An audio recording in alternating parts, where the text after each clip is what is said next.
ان کی ہر اعتبار سے مدد کرنا چاہیے، مالی اعتبار سے، جان کی اعتبار سے، اسلحہ کی اعتبار سے، نہ اپنے ہمدردی کی اعتبار سے، حمایت کے اعتبار سے فلسطین کے مسلمانوں کی ساتھ دینا چاہیے۔ مسلمانوں ان کی ساتھ دو۔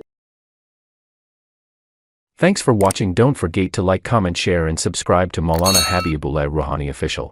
آج ہم تمام مسلمانوں کو فلسطین کی مظلوم عوام کی ساتھ دینا چاہیے، ان کے ہر اعتبار سے مدد کرنا چاہیے، مالی اعتبار سے، جان کی اعتبار سے، اسلحہ کی اعتبار سے، نہ اپنے ہمدردی کی اعتبار سے، حمایت کے اعتبار سے فلسطین کے مسلمانوں کی ساتھ دینا چاہیے۔ مسلمانوں ان کی ساتھ دو۔ نعرہ تکبیر، اللہ اکبر، نعرہ تکبیر، اللہ اکبر، فلسطین زندہ باد۔